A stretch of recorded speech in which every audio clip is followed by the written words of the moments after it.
Você está ciente de como a Bíblia fala sobre as mulheres, como a Bíblia mostra as mulheres? Por que muitas pessoas oram, falam sobre certos ensinamentos no Islã e pensam, ok, o Islã é opressivo para as mulheres. Por quê? Ele diz que as mulheres devem se cobrir, não ter relações antes do casamento, ouvir o marido e todas essas coisas.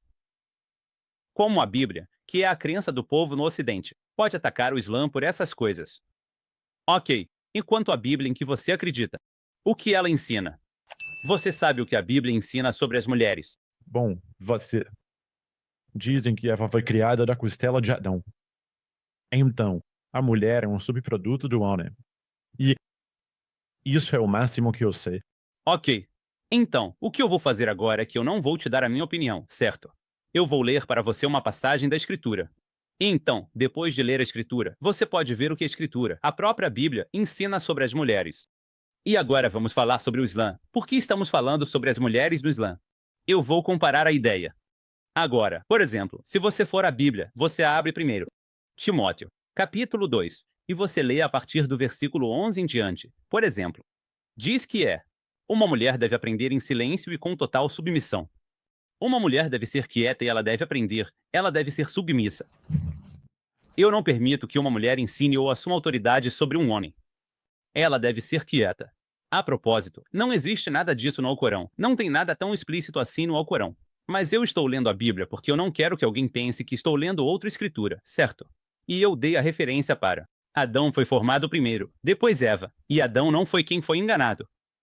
Foi a mulher. A mulher é quem foi enganada e ela quem se tornou uma pecadora. Então a Bíblia coloca a culpa na mulher. Ela é quem é a causa do pecado. Mas a mulher será salva através da maternidade. Então você tem a Bíblia. É isso que a Bíblia diz. Além disso, a Bíblia, se você abrir em 1 Coríntios, capítulo 7, por exemplo, e ler desde o começo, no versículo 1, se você ler, na versão King James, diz que um homem não deve tocar em uma mulher, mas ele deve se casar. Ele devia. Então ele deve se casar. Se você ler outras traduções, elas vão dizer para você, outras versões, elas vão dizer para você que um homem não deve ter relações com uma mulher antes do casamento. Então, até agora, uma mulher deve ser quieta. Ela não deveria ensinar um homem. Ela deve ser submissa. Ela é a causa dos problemas do pecado original que aconteceu. E um homem não deve tocar em uma mulher ou ter relações com ela antes do casamento. Estou lendo a Bíblia. Eu não quero que ninguém fique chateado. Estou apenas lendo o que a Bíblia diz, certo? Estou te dando as referências, certo? Vamos para Coríntios. 1 Coríntios, capítulo 11. Você vai para verso 3. Diz verso 3. Diz que a cabeça de todo homem é Deus, e a cabeça da mulher é o homem. Então diz que o homem é o chefe, é a cabeça, é quem está acima da mulher. Então, se você continuar lendo até o versículo 7 em 1 Coríntios, capítulo 11, o que diz? Diz que uma mulher deve cobrir a cabeça, e se uma mulher não cobrir a cabeça dela deve ser. Agora eu quero que você imagine como, olha, eles falam sobre o Islã e como o Islã fala sobre o hijab, e as citações dizem que o hijab é opressivo e toda essa história. Certo? Mas o que o cristianismo diz não é só para cobrir a cabeça, mas que a cabeça deve ser raspada se você não cobrir a cabeça. Certo? Então é isso que a tradição bíblica está dizendo, né? Dizer que a cabeça da mulher é o homem, que a mulher deve ouvir o homem, que ela deve se cobrir e que não se deve ter relações antes do casamento. Então, essas chamadas leis da Sharia, esses valores islâmicos, com os quais as pessoas têm problemas, se eles abrissem seu próprio livro e escritura, eles vão descobrir que até diz ainda mais do que o Alcorão diz sobre essas questões. Vai ainda um passo além em comparação ao que o Alcorão diz, né? E há coisas muito, muito impressionantes. Se você for para o Antigo Testamento e abrir Deuteronômio, capítulo 22, antes de eu mencionar, isso é o Antigo Testamento. Tudo que li no começo estava no Novo Testamento. Então não pode dizer que é o Antigo Testamento. Mas agora, eu estou lendo no Antigo Testamento.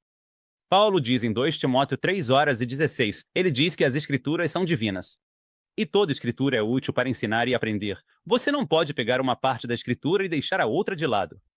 Então, se você for ao Antigo Testamento e abrir Deuteronômio, capítulo 22, se você ler a partir do verso 22, eu vou ler para você. E eu quero que você pense sobre esses professores, certo? Diz que se um homem for encontrado dormindo com a mulher de outro homem, ok. Então, se um homem dorme com uma mulher que é casada, diz que tanto o homem quanto a mulher com quem ele dormiu devem morrer. Você precisa eliminar o mal de Israel. Ok. E se um homem encontrar uma garota da cidade, e ela estiver prometida em casamento para outra pessoa, então ele vai para uma cidade.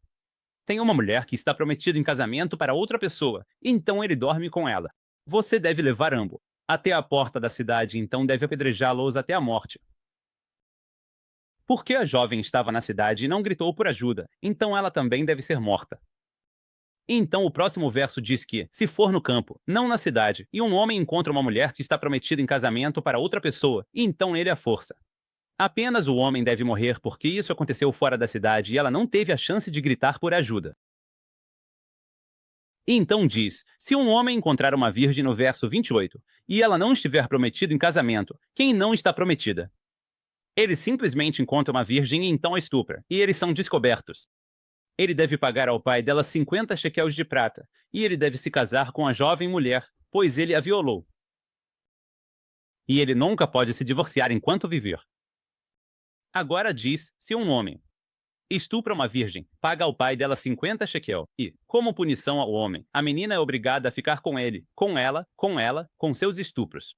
Eu quero que você apenas imagine o que estou dizendo, certo? Além disso, as mulheres do cristianismo nem são permitidas a se divorciar se você ler Mateus, a declaração de Jesus.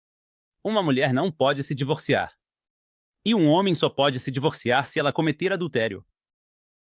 E se uma mulher se casar de novo depois do divórcio? Ela é adúltera, não é? Ela não pode, tipo, ir ao sacerdote e, sei lá, se divorciar na igreja, se ele foi abusivo. De acordo com os ensinamentos do cristianismo na Bíblia, não existe isso. Agora, alguns cristãos, como os católicos, dizem o que você disse. Mas se formos comparar as coisas, vamos voltar às escrituras de novo, não às ideias e entendimentos das pessoas. Jesus não colocou nenhuma ideia. Ele disse: uma mulher não deve se divorciar de jeito nenhum, e um homem só pode divorciar a esposa se ela fizer algo sexualmente imoral. Essa é a única razão pela qual a única maneira que ele pode divorciar de uma mulher. Assim, até mesmo o divórcio não é uma escolha para as mulheres no cristianismo. Se você olhar para os ensinos do cristianismo, os judeus têm uma ideia diferente, algo chamado get. Uma mulher deve ir e conseguir um jet da comunidade, etc. E então, para que o divórcio aconteça, e é algo que é visto com desdém. E também as mulheres judias têm que cobrir a cabeça. Então, esse é um problema, as pessoas estão imersas demais no liberalismo. Eles nem sabem o que a própria escritura, que eles acreditam ser de Deus, diz sobre as mulheres. Porque eles estão tão distantes de ler as escrituras, tão distantes do que a Bíblia ensina. Eu acho que o liberalismo, quando você vai longe demais nele, é um caminho natural para se afastar da religião e das escrituras. Então, eu não acho que as pessoas se importem necessariamente com o que as escrituras dizem mais. Exatamente, é o ponto certo. Mas é isso que eu tô dizendo. Eu disse que a única solução é que você terá que trazer as pessoas para as escrituras. E agora, o segundo ponto é, você teria que perguntar agora, isso é o melhor. As escrituras são de Deus? É isso que devemos seguir? Isso é realmente o que Deus ensina? Como mencionei no início, nem estou preservado. A literatura é algo que surgiu quase 400 anos depois de Jesus. Você nem consegue afirmar com certeza se Jesus disse essas coisas ou não, mas esses são os ensinamentos que você tem. Então, ou você traz as pessoas de volta para a religião agora. É que religião é o cristianismo. Ou qual religião? Vamos comparar com o islamismo. Eu falei sobre a Bíblia, o cristianismo, o judaísmo. E eu falei sobre o liberalismo. E como eles veem as mulheres, né? E também uma coisa que eu quero mencionar sobre o liberalismo, como eles lidam com as mulheres. Hoje no Ocidente não existe esse negócio de mulher de qualquer forma. Não existe uma definição de mulher. Eu ia te dizer, antes de voltarmos para as escrituras e antes de voltarmos às ideias de certo e errado. Eu te aviso quando decidirmos o que é uma mulher. Eu te aviso quando decidirmos se os homens podem ter menstruação ou não. E aí a gente pode seguir daí. Se você fala sobre opressão das mulheres, não é. A coisa mais opressora em relação a uma mulher é que você nem consegue identificar o que ela é. É nojento. É. Qualquer um que diga que uma mulher se torna uma mulher de acordo com os padrões ocidentais de hoje, certo? Então, no Islã, como o Islã vê a relação entre homens e mulheres? A mulher é elevada e respeitada em todos os níveis, seja como mãe, esposa ou filha. No Alcorão, ela culpa tanto Adão quanto Eva por comerem do fruto da árvore. Foi culpa de ambos. Ambos foram enganados por Satanás. Não é culpa da mulher. Não existe esse negócio de pecado original. Então, as mulheres não têm culpa, pois foi Adão e Eva, não foi eu. Eu não sou a que comeu do fruto da árvore, então você não pode dizer que eu sou uma pecadora por causa do que alguém fez no passado. Então, a mulher não tem culpa no Islã. Essa é a primeira. Eu só quero tirar essa ideia de culpa, certo? Não há culpa para a mulher no Islã. Ela é uma criação de Deus, e quando se trata de responsabilidade e prestação de contas diante de Deus, ela é igual a um homem. O profeta disse que, na verdade, as mulheres são irmãs gêmeas dos homens quando se trata de responsabilidade diante do Criador e prestação de contas. Nós somos iguais nisso, mas quando se trata do que você deve fazer e do que não deve fazer nas dinâmicas entre homens e mulheres, não é assim. Mas primeiro, vamos falar sobre a mulher como mãe. Um homem veio até o profeta Muhammad, que a paz esteja com ele. Então ele disse ao profeta Muhammad: quem eu devo amar mais ou ser mais bom depois de você? Ok, o profeta Muhammad disse: sua mãe. Então o homem disse: então quem? Sua mãe. Sua mãe. Ele disse: então, seu pai. Então, a mulher vem em primeiro lugar, certo? Allah diz no Alcorão, Allah ordena que você só adore e que seja bom com seus pais. Allah diz no Alcorão que, mesmo que seus pais não sejam crentes, você deve ser bom com eles. Profeta Muhammad.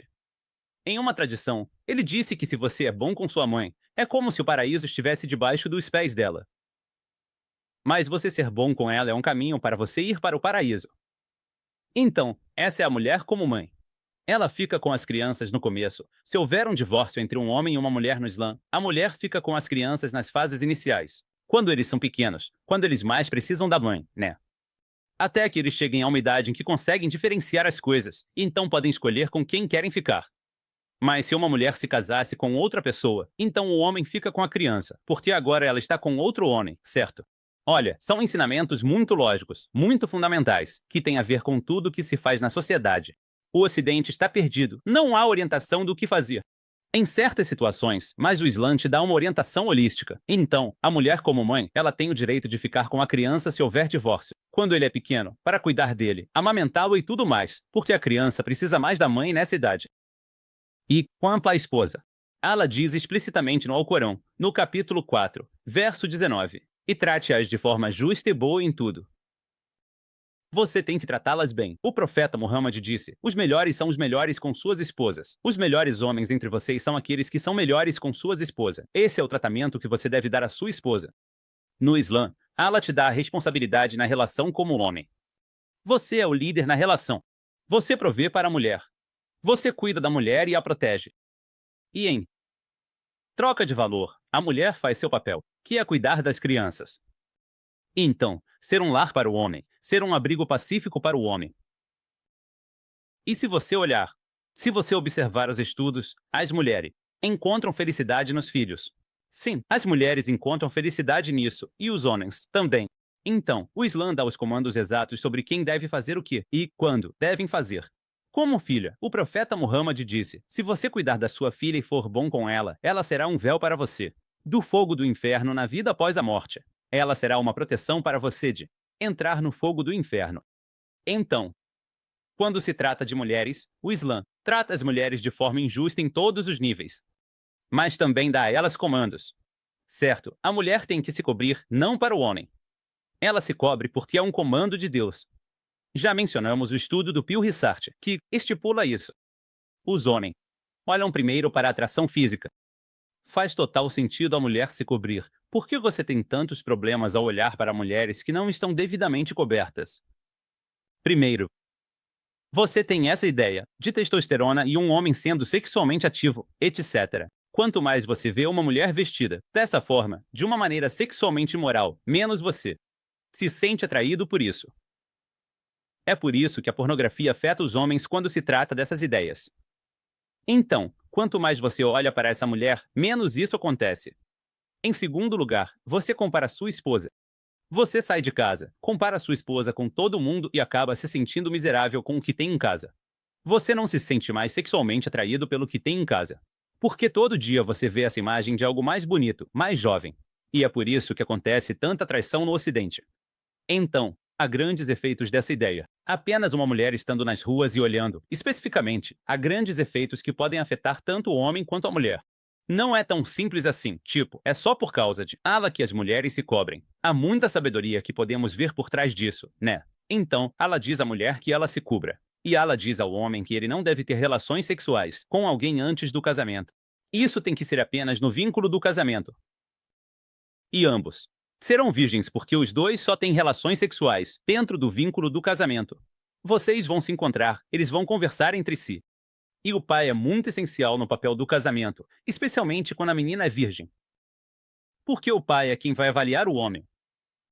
Quando uma mulher é jovem e virgem, e ela só ouve as coisas emocionais que um homem diz a ela, tentando enganá-la e jogando com ela para que ele possa ter relações sexuais com ela e partir para a próxima. Você não pode fazer isso com um pai. Um pai já esteve no mundo real, casou com alguém que tem experiência de vida. Ele sabe o que é um bom homem e o que é um homem ruim. E isso é tirado da compreensão completa no Ocidente. Agora, o que acontece? Uma garota decide, então ela é usada e abusada, e fica chateada porque foi usada e abusada, não é? Essa é uma coisa que eu era. Isso provavelmente é uma das minhas. Seria uma das minhas. Uma das opiniões mais controversas aqui. Tipo, um pai deve ter uma mão bem firme na hora de escolher os parceiros da filha. Porque eu acho que as mulheres, especialmente quando são mais jovens, quando passam pela fase delas, elas gostam dos caras maus. E elas são mais rebeldes. Terrível. Eles têm um julgamento péssimo sobre homens. E, obviamente, um pai que já viveu bastante, ele pode olhar para você como um homem e dizer, exatamente, sabe, que tipo de cara você é. Então eu acho que ter um pai envolvido na escolha do parceiro da filha é algo óbvio para mim. E eu acho que isso tem uma correlação enorme, que é muito importante. Eu mencionei que muitas pessoas comentaram. É por isso que muitas mulheres dizem que querem se casar mais tarde na vida. A razão é que elas têm relações sexuais com homens quando são jovens. E elas acabam tendo uma experiência ruim. Então elas acabam não querendo se casar e dizendo mais tarde: eu era jovem, eu era burro, eu não sabia quem escolher. Então, quando eu for mais velha, mais madura, eu vou entender, eu vou saber quem escolher para ser meu marido. Se no começo houvesse um pai, quem vai escolher o certo? A mulher não vai dizer isso porque ela estará com o homem certo desde o começo e vai viver uma vida feliz. E elas vão formar laços. Porque ela não teve todo esse trauma e bagagens que ela carregou por causa de tudo isso. O Deus dela já está em alerta, ela já está paranoica com tudo o que você faz por causa de todas as experiências ruins que ela teve na vida. Então, esses ensinamentos que o Islã traz sobre as mulheres. Agora, quando você olha para o Ocidente e compara com o oposto do que o Islã ensina, você pode ver a sabedoria por trás dos ensinamentos do Islã. Você pode saber o porquê. De fato, isso tem que ser os ensinamentos de Deus. Isso não pode vir de um árabe beduíno que viveu há 1400 anos, que deixou isso, as esteja profeta Muhammad. Ele não poderia trazer essa ideia se um homem que não sabia ler nem escrever estivesse naquela comunidade. Não poderia trazer essas ideias perfeitas, que no Ocidente hoje, com toda essa tecnologia, eles não conseguem produzir. Faz sentido dizer que isso é uma revelação divina, uma orientação que vem de Deus. Quem conhece a natureza do homem e da mulher sabe como eles devem se tratar e interagir um com o outro.